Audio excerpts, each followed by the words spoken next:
First up, the parliamentary Hansard will today still reflect how proceedings ended last Friday. Parliament voted to reject the 2022 budget statement and economic policy of government. The majority side will, however, make a move to overturn it. Their case is that when the Speaker proposed the question, there were not up to 138 parliamentarians present at the time to vote as required by law. Now, success or otherwise of this move will be known soon. And one of the main reasons the minority and majority cannot agree on the budget is the 1.75% e-levy. And it's not just the minority that thinks it's a bad idea. A senior manager at MTN and digital payment expert Godwin Tamaklo says the 1.75% electronic levy is going to disrupt the growth of digital financial services and consequently affect the national financial inclusion agenda. Listen. That imposing taxes on mobile money services or electronic transactions in general is going to derail. It's going to derail the growth of financial services in this country. It will negatively affect financial inclusion agenda as the government itself is driving. I don't think that we are at a point where we have to tax the consumer on these services. Maybe with time, when people are much matured and the system is also grown, such that all we do is digital services, then we have a point to chip in some of these charges. And even that, the quantum, the rate 1.75, I think personally that it's so high.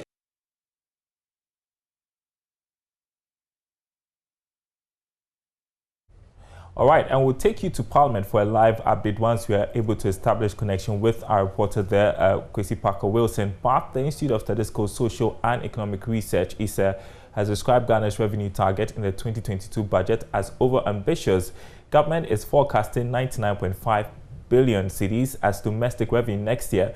But according to Director of ISA, Professor Peter Korte, a 42.17% increase in revenue is not feasible, hence government must consider revising it now. He also points out that the nation will miss out on the fiscal deficit target of 7.4% in relation to the size of the economy. They are overambitious in my view, because within 1 year, if you're going to increase revenue by 42%, that is overambitious. But certainly there's going to be an increase in revenue. If you look at the digitalization agenda and all the new things that have been introduced, where you can pay your tax online, it's very good. However, I think that the quantum jump, 42.something% increase in revenue is not achievable, and we ought to revise. Moreover, even the e-tax that was proposed, you've seen the agitations and what have you, so some revision might happen. There is, even in terms of expenditure, more requests for other expenditures might come. So even our budget deficit target might be threatened. The fiscal deficit, as I mentioned, we may miss it maybe marginally, but I think for me it's ambitious, it's something that we ought to work on, because that's what foreign investors want, that we need to pursue vigorously our fiscal consolidation exercise. But what we have proposed, looking at the numbers, the revenue, and perhaps unless we cut down on our expenditure, otherwise revenue target is over ambitious, and our expenditure, if we are to maintain that expenditure, then we might miss our target. We have to fast track it, except that the rate, you have to watch the rate, the rate at which you are pursuing it, so that it doesn't lead to hardships, it doesn't lead to unrest and social unrest and many other things. But yes, we need to fast track the fiscal consolidation. Or otherwise, the market will punish us if we want to go and borrow and so on and so forth. Okay, so we understand the Finance Minister, Ken Ofori-Atta, has been meeting both sides of the House to reach a compromise maybe on the 2022 budget. I want to connect with Parliamentary Correspondent Kwesi Parker-Wilson with an update for us. And Parker, are you hearing anything from that meeting? Has it ended?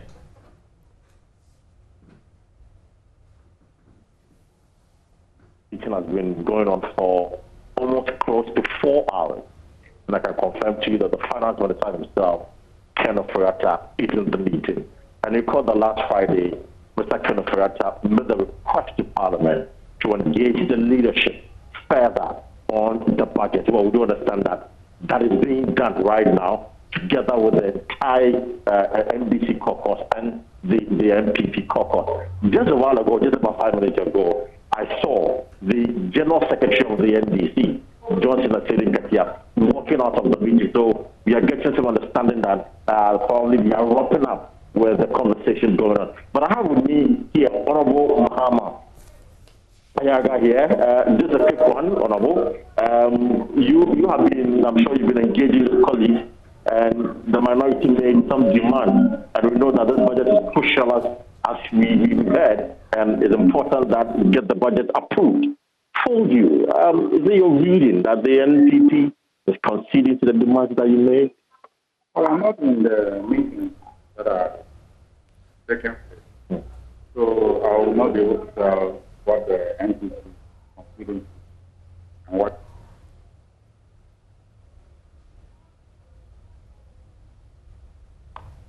All of that, they may be able to communicate to us what they are positioning on any issue.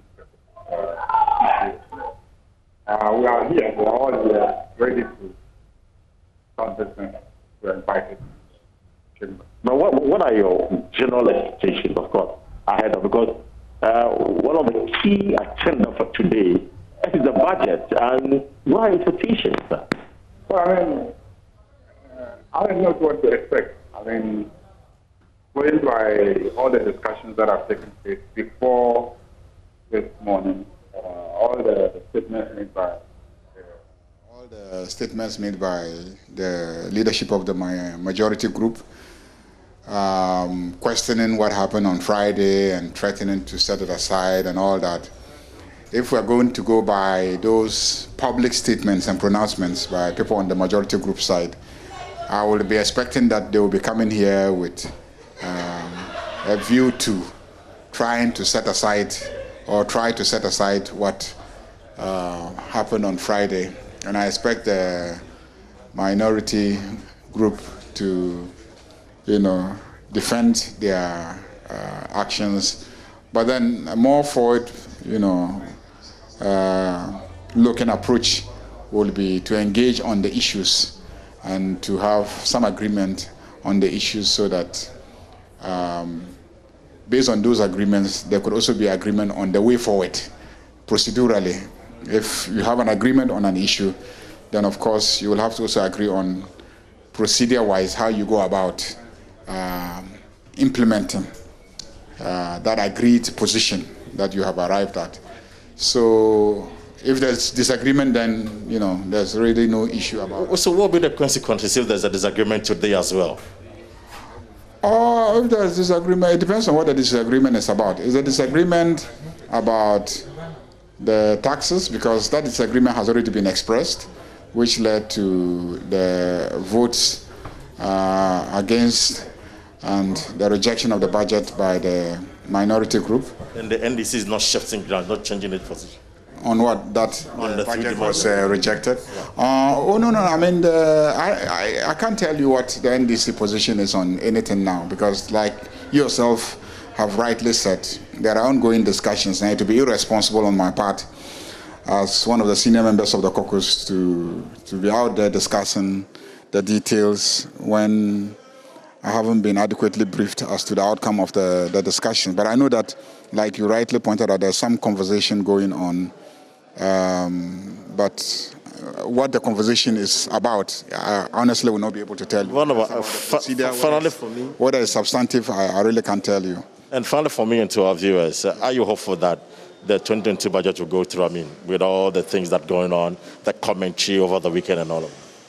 Oh, but there's no 2022 budget. It was thrown out last week. There's no 2022 budget. So you are ready for a new budget? So if they bring a new budget, which is at least progressive, meets Ghanaians at a certain point, I'm sure, based on the sentiments we get from our constituents, we'll decide how to proceed. And that those salaries have to be paid, the economy has to be run. with this your position, you're crippling the economy. Already the economy is in crisis. You take responsibility for that if that's the situation? I don't think so. I think that Article 180 of the Constitution makes provision for some arrangements to be made by the President and Parliament for salaries to be paid, for all the government expenses to be catered for.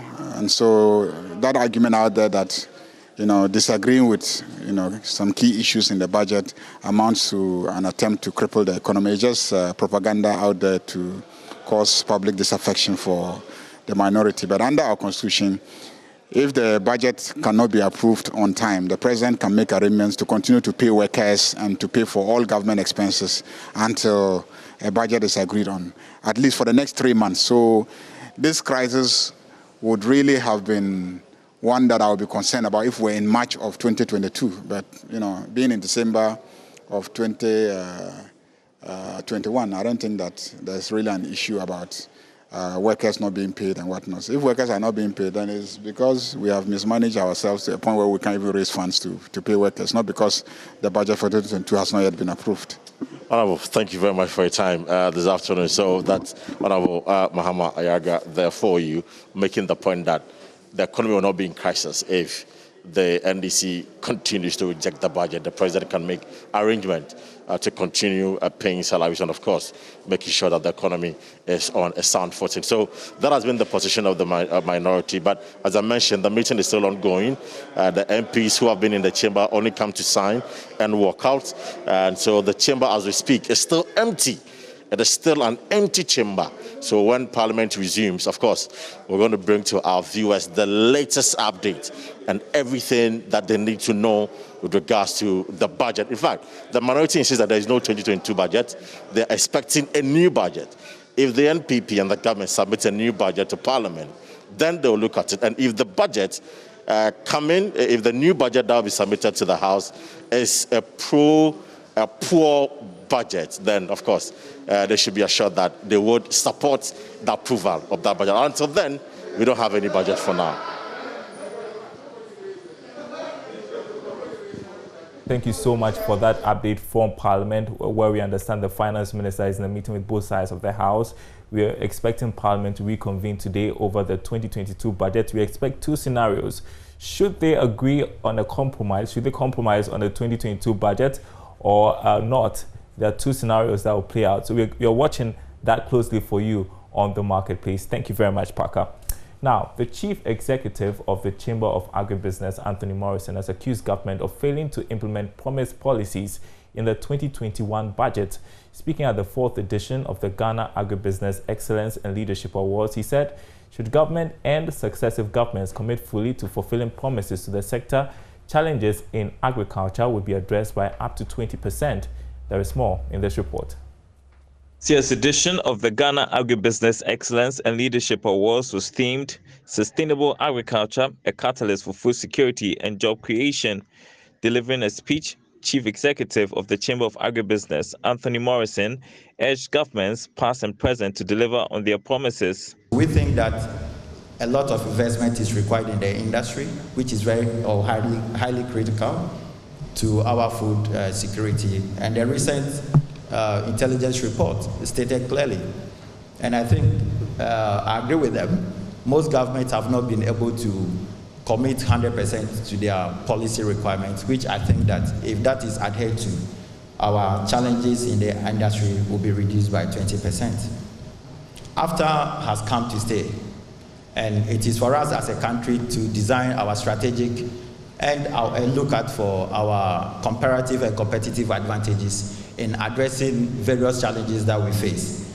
One of the awardees, Chief Executive of Agri-Impact, Fresh Logistics and ASNAP, Dana Kwe, lauded the organizers for recognizing players along the agri value chain. And the whole event, to me, is remarkable in a sense that most of the time we see awards when it comes to what do you call it, like the celebrities, the music awards, fashion show, those kind of things. But when it comes to agribusiness, it's like very silent, and everyone thinks that, oh, these are maybe some poor farmers sitting somewhere We've passed that stage. We are serious, strong entrepreneurs making significant contribution to economic development in the country. Coming to the award as the agribusiness management and consulting firm, I mean, to me, that is the best award I could ever take. Right, you're watching The Marketplace. We're taking you back to Parliament as we continue to follow that meeting that's been going on between the Finance Minister and both sides of the House in relation to the 2022 budget. My colleague, Parker Wilson, speaking to Katie Hammond. Let's listen in. But who has rejected? You weren't listening to what we're talking about on the Friday. I said that it has been unconstitutionally rejected. We're going to do it constitutionally. What if it has been rejected? So I know. You see, you are doing it again. This is what you did the last time. So I know you called me. Yes. Yeah, I know that there was a meeting, a joint caucus meeting. I don't know if you're in the meeting. We have had many meetings. Yeah, we've had many meetings. I won't disclose what happened there to you. Yeah, go on. You press and press and press. You will get the square root of 0 from me. So leave it as it is. Go on.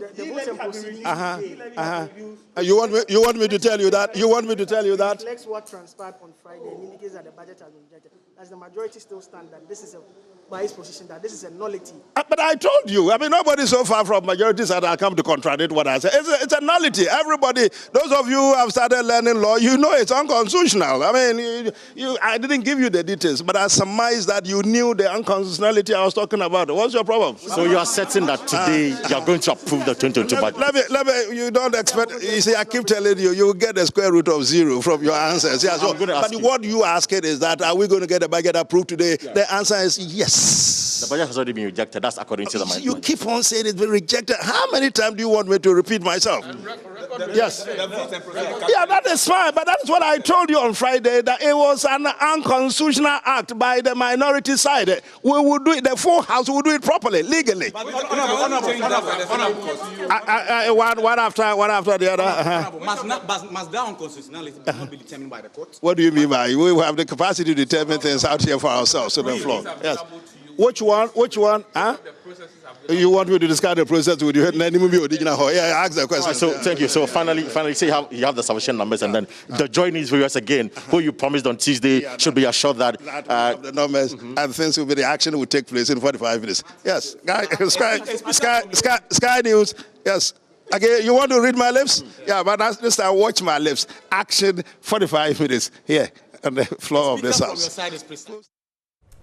Action 45 minutes. That's a lawmaker there, Katie Hammond. As to whether or not the budget has been rejected or not, he has a stance on it. But I guess what is important for everybody is whether or not we are going to get it passed today. He is certain it's going to happen. We'll keep following developments over there in Parliament. For that area, that is in the South Dai district of the Volta region, have appealed to government to support them with the needed incentives to enhance production.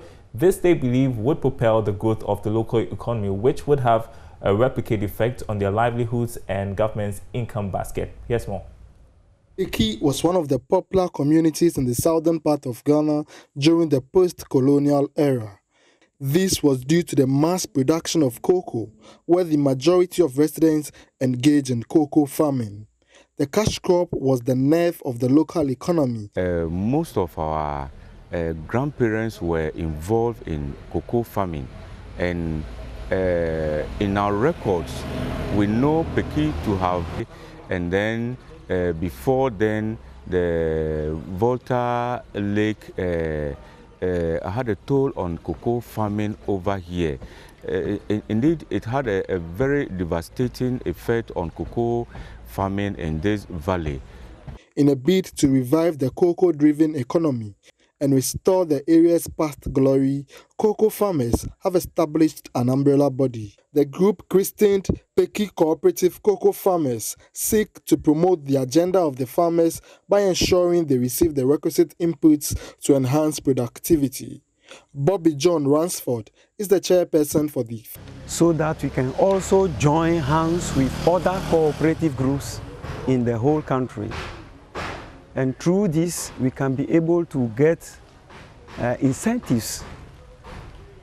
So we are appealing to the government and the cocoa board to send us more mist blowers and slashes so that it will energize us to enlarge and increase our cocoa farms so that this operational area will come to its toe as how it was in our forefathers' time. The South Dine District Chief Executive, Godwin Kwame Jajawa, promised his outfit's support towards reviving the cocoa industry of PEKI. South Dine District, for a past, is well known of cultivating cocoa, which is the main exporting crop in the country.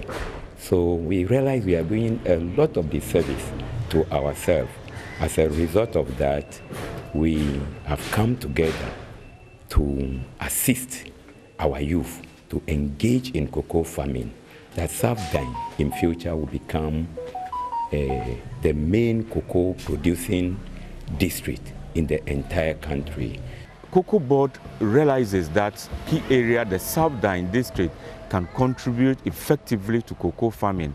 The Cocoa Board industry is reviving it, and as a result has sent a technical officer who is permanently resident over here and is trying to help cocoa farmers over here to revive the cocoa farming in this area. Fred Kwame Asari, JoyNews, PEKI.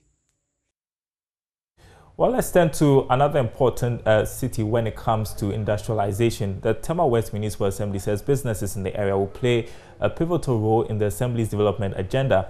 Aside from employment, the business community is seen as a partner in development, hence the need to maintain a healthy relationship with them. Municipal Chief Executive Anna Adukwe Ado at a business forum said businesses will play a crucial role in the 7.5 million Ghana City Educational Complex project. Kwame Anka has more in the following report. The Business Forum, according to Tema West Municipal Assembly, was a means to understand challenges of the business community. From the issues raised, it was clear that industries are not happy with the state of roads, springing up of slums, dysfunctional street lights, among some challenges. Municipal Chief Executive Anna Adukwe Ado assured the business community that the Assembly will attend to these issues. She, however, used the forum to appeal to industries to help the Assembly undertake a proposed 7.5 million cedis educational complex project at Community 5 to help address overcrowding in classrooms and safety of pupils. There's an estimate of 7.5 million. And so I presented it to our business community as part of their corporate social responsibility. They should consider that one. And I know that when we go back, this is just the beginning. I'm sure we'll be having more engagement just to convince them, to let them contribute their quota towards this project. And the Assembly too, we can take part of our IGF and add it just to make, let our dream become a reality. From the meeting, I noticed that the main issues are the roads, the street lights, and then the slums. And I told them that with the street lights, we are setting up a task force that will take care of all the electoral areas. Meanwhile, one of the participants, Electricity Company of Ghana, is not happy over how poor maintenance of faulty street lights by the Assembly and illegal connection at slums contribute to its commercial losses. Christopher Pau is the Tema South District Engineer for ECG. These days, you notice that when you are driving in town, you see some of the street lights that are on during the day. The street lights are not supposed to be on during the day. They are supposed to be on during the night. And then during the day, they go off. Most of the photocell that control the coming on and off of the street lights automatically have developed faults. And when that happens, the street lights stay on. As a corporate institution, it adds up to our losses, commercial losses, because no one is paying for that. So what we do is when we see them during the day, we would have to disconnect them in order to bring down our losses. Tema West Municipal Assembly will be engaging other stakeholders as a way of making the Assembly visible.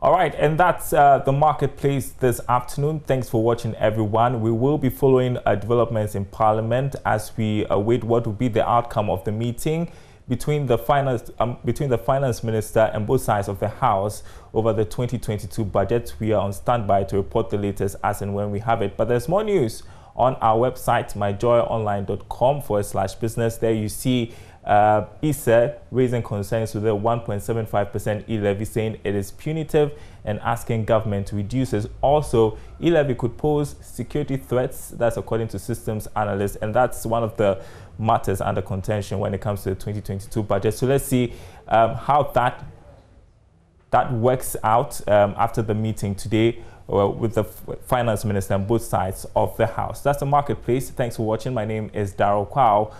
We'll see you same time tomorrow.